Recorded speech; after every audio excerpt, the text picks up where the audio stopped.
Did you know that a part of you still clings to the one who broke you, even after they're gone?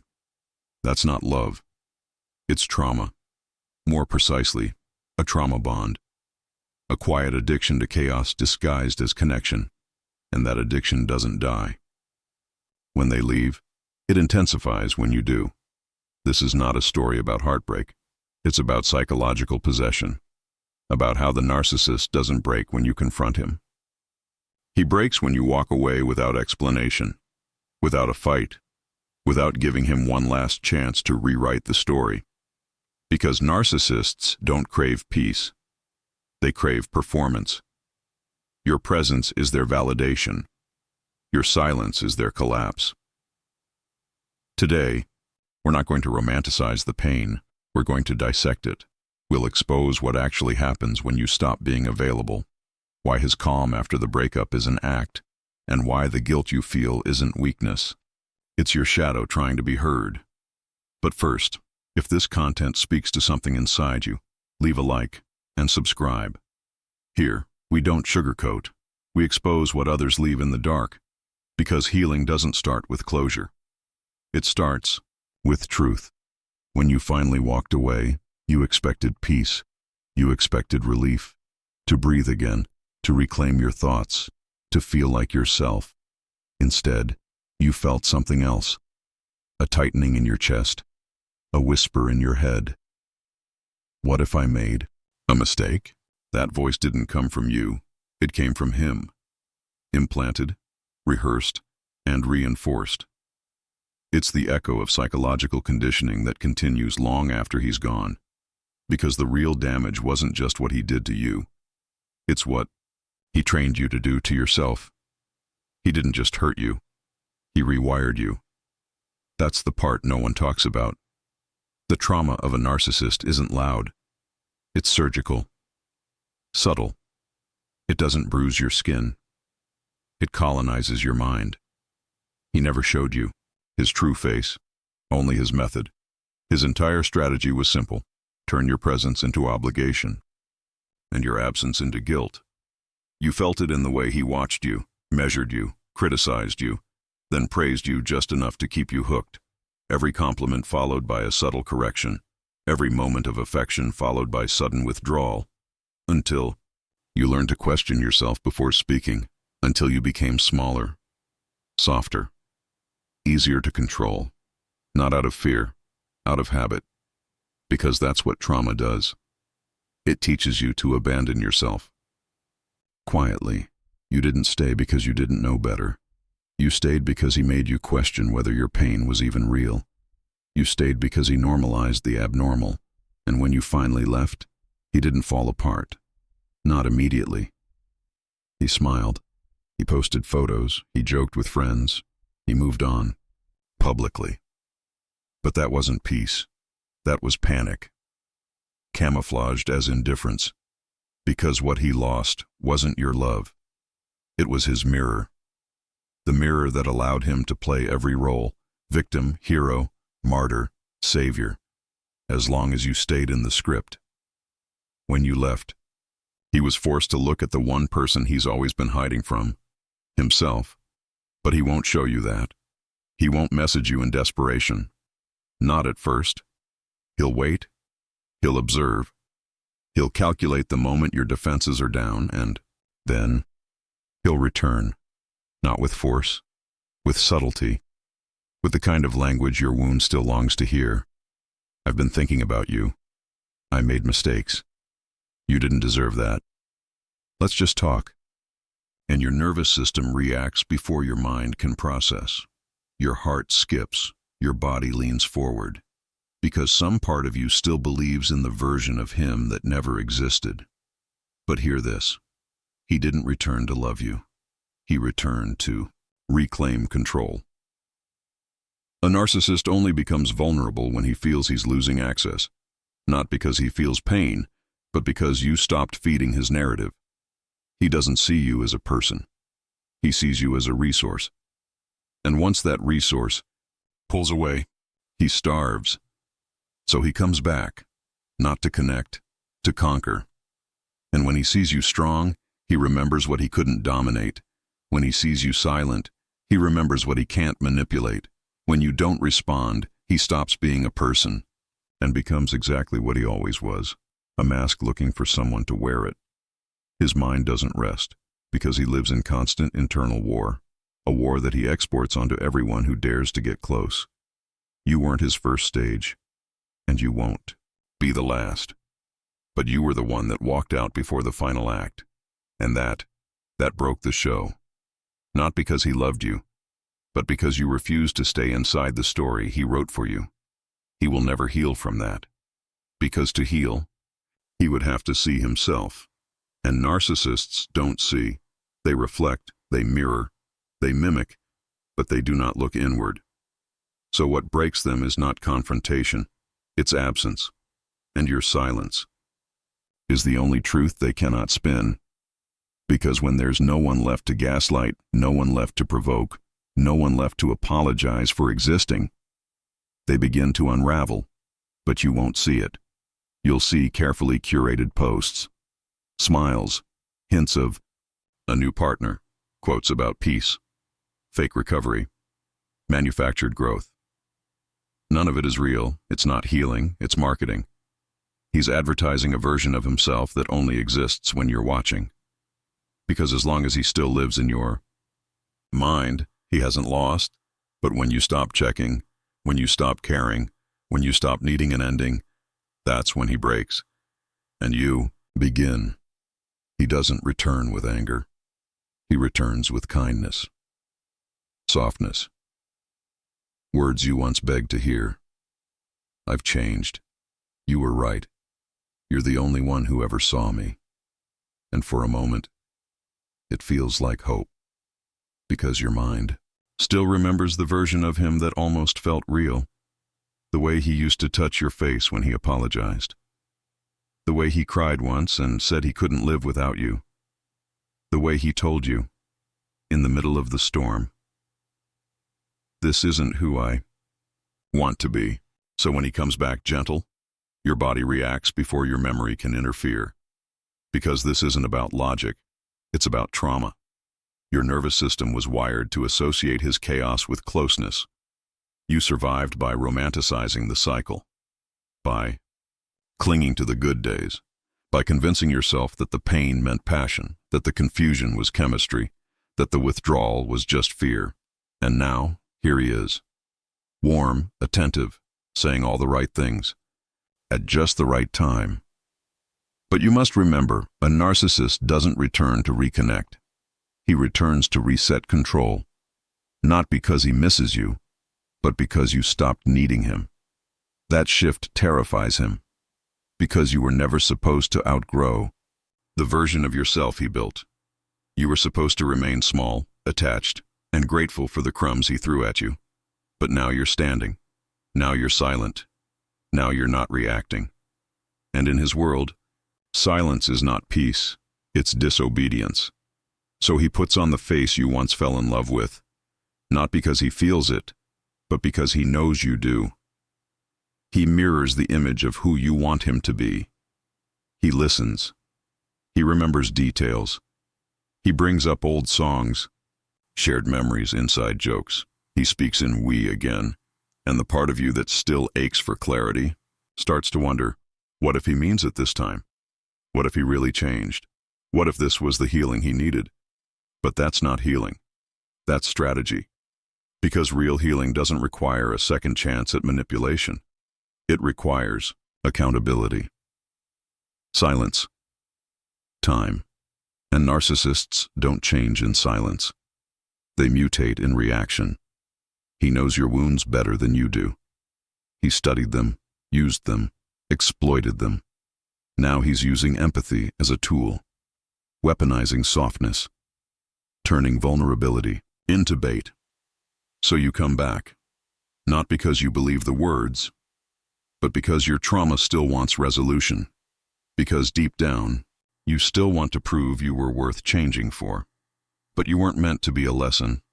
You were meant to be free. And freedom doesn't come by fixing him. It comes by releasing the version of you that thought she had to. Let's be clear. He didn't show up changed. He showed up threatened. by your growth, by your silence, by your distance. He doesn't miss your presence. He misses your compliance. He doesn't miss your laughter. He misses the way you used to apologize for existing. He doesn't miss your love. He misses how it kept him from facing himself, so he returns. But this time he's smarter, more polished, more self-aware in language, not in action. He says things like, "I'm working on myself. I know I pushed you away. I've been in therapy," and maybe he has. But therapy doesn't rewrite character. It gives him new vocabulary to manipulate with. Now he speaks your language. He uses your terms. He echoes your healing journey, so you'll lower your guard. And it works, because part of you still wants closure, still wants to believe that the pain served a purpose, still wants to believe that maybe, just maybe, it wasn't all in vain, so you let him in, not fully, just enough. You reply, you talk, you reminisce, and in those small exchanges, he measures how much of you is still reachable. Every message is a test, every pause is calculated, and the moment, he senses softness. He begins again, but not where he left off. He doesn't return to the last fight. He returns to the version of you that blamed herself, the woman who over-explained, who begged for reassurance, who accepted half-truths and called them compromise.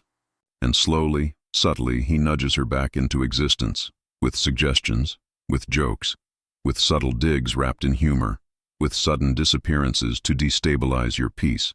You start to wonder again, did I do something wrong?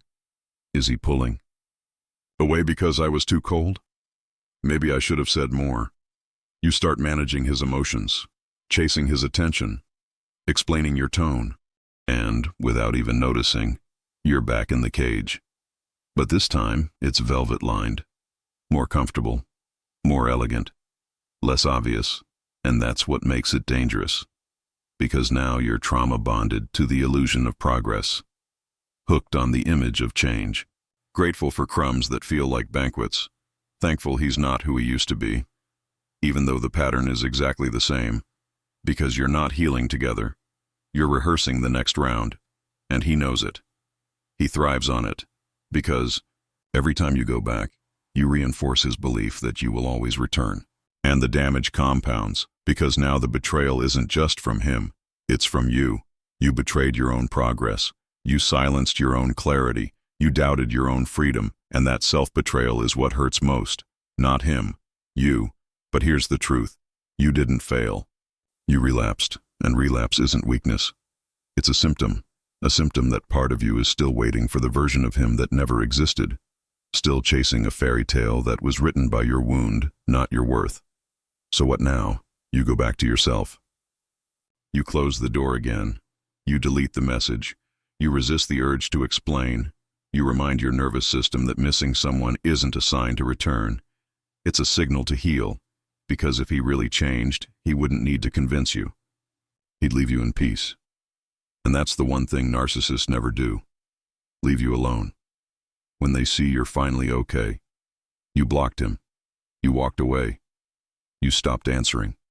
You changed your number. You even told yourself, it's over. But the pain is still here. Not loud, not sharp, but heavy, like a shadow that follows you into every quiet room. You're not missing him. You're missing something deeper, something unspoken. You wonder, why do I still feel broken? Why do I still think about him when I know he's toxic? Why do I dream of someone who destroyed me? The answer is simple, but it's not easy. You're not healing from a relationship. You're detoxing from a psychological spell. This was never just about love. It was about identity, about how he invaded your self-worth, rewrote your reality, and made himself the center of your emotional world. Now that he's gone, your nervous system doesn't know how to feel safe, because safety was never part of the relationship, only adrenaline, cycles, chaos. Your body became addicted to the rhythm, the highs of validation, the lows of punishment. And now, in the stillness, you feel withdrawal. That's not love, it's conditioning. He trained you to react, to anticipate, to shrink, to question yourself before speaking, to doubt your feelings, to apologize for your pain. That doesn't vanish with distance. It lingers in your bones, in the way you hesitate before expressing needs, in how you flinch at kindness, in how silence now feels like punishment, even when no one's punishing you. And beneath all of it, there's a question your soul keeps whispering. Was it me? You replay every fight. You remember the tone in his voice when he called you crazy, the way he twisted your words, the cold stare after your tears, the laughter that followed your breakdowns, and the calm way he made it all seem like your fault. You internalized it, because it's easier to blame yourself than to accept that someone you loved never truly saw you. And now, even in his absence, you carry the weight he left behind. But let me tell you something you may not have heard before. You are not broken. You were distorted. He took your light, refracted it through his wounds, and handed you back a version of yourself that wasn't yours. You didn't lose your strength. You buried it to keep him calm. You didn't lose your voice. You silenced it to avoid conflict. You didn't lose your worth. You traded it for temporary peace. But peace built on self-betrayal is not peace. It's emotional exile. And now you're coming home. But home doesn't feel safe yet because you haven't lived there in a long time. You spent so many years performing, being the cool one, the forgiving one, the understanding one. You spent so much energy managing his emotions that you forgot you had your own. And now, in the quiet, you finally hear them. Anger, grief, loneliness, shame. It's all there.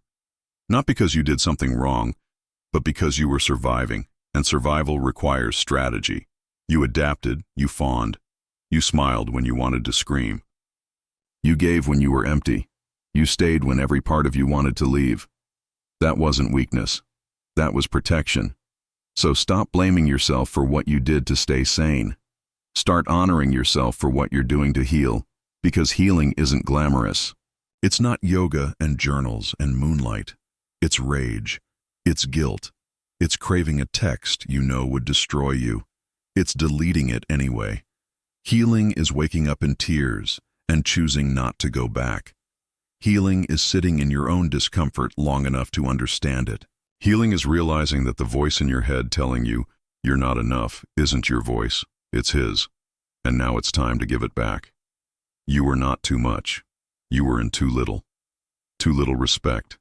Too little tenderness. Too little truth. You didn't ask for too much. You settled for too little. And now the pain you feel isn't because you miss him. It's because you're grieving the version of yourself that thought this was all she deserved. You are not mourning him.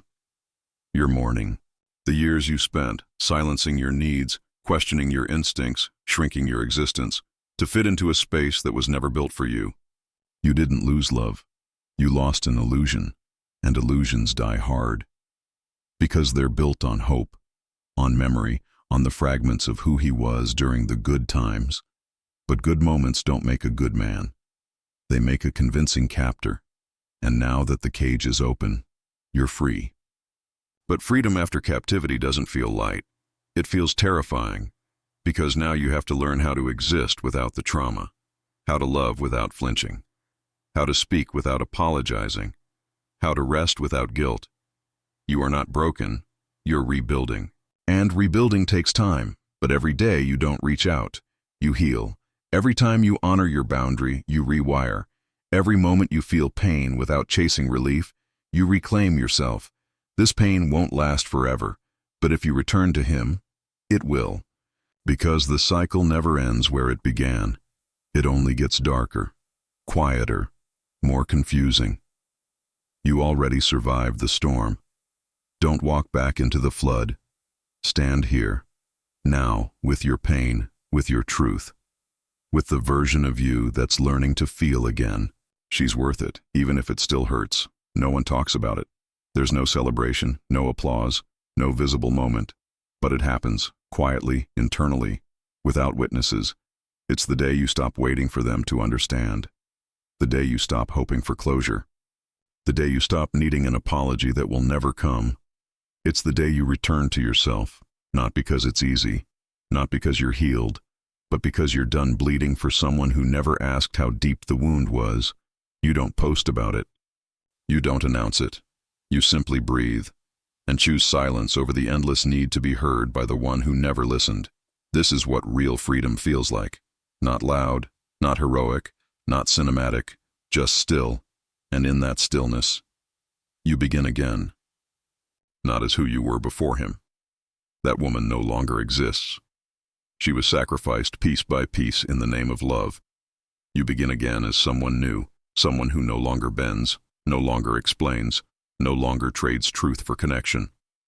Someone who finally understands that love without safety is not love. That sorry without change is manipulation. That silence used as punishment is abuse, not maturity. And that peace, real peace, is quiet because it doesn't need to perform. You've stopped performing. You're no longer the peacemaker, the empath, the fixer, the one who absorbs everything just to keep the relationship afloat. You're tired. But this time, tired isn't weakness, it's wisdom, because exhaustion isn't always a signal to rest. Sometimes it's a signal to release. And you've released.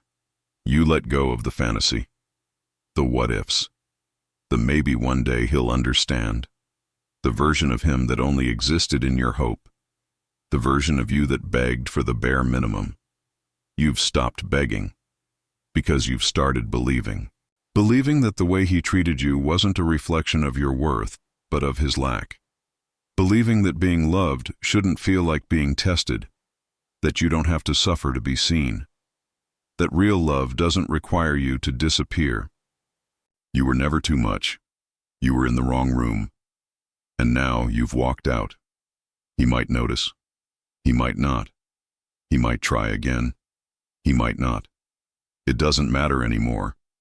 Because for the first time, you're not living in response to him. You're not calculating your value through his eyes. You're not molding your needs to fit his comfort. You're not waiting for a reaction to define your next move. You're grounded in yourself, in your truth, in the quiet reality that this self-return was the love you needed all along. You stop blaming yourself, not because you did everything right, but because you now understand you were doing your best with what you knew, and now you know more. You see clearer. You feel deeper. You've walked through the fire and didn't burn. You dissolved, and what remained is real. This version of you is not bitter. She's discerning. She doesn't hate him. She just doesn't need him. That's what terrifies him, because narcissists don't fear losing love. They fear losing control. And nothing strips control faster than a woman who doesn't flinch when he walks away. You didn't fight. You didn't plead. You didn't chase. You let him go, and in doing so, you shattered the illusion that he mattered more than your sanity. He will tell others you changed. He will paint himself as the one who tried. Let him. Let him craft his story. Let him build a new audience. You don't need to correct the narrative. You lived it. And now, you're writing a new one. Not to prove a point, but to live a life where you don't lose yourself every time someone stops clapping. You've come back to yourself, to your quiet strength, to your internal compass, to the version of you that says, I don't need to be loved like that ever again. And one day, without trying, you'll laugh, not because it didn't hurt, but because it no longer defines you. You'll hear his name and feel nothing. Not hatred, not nostalgia, just distance. Like a storm that passed long ago, leaving behind clearer skies. And you'll breathe without effort. You'll speak without apology. You'll love without fear. Because you've done the hardest thing a person can do. You stopped asking someone else for permission to exist. And from that moment on, your story is yours again.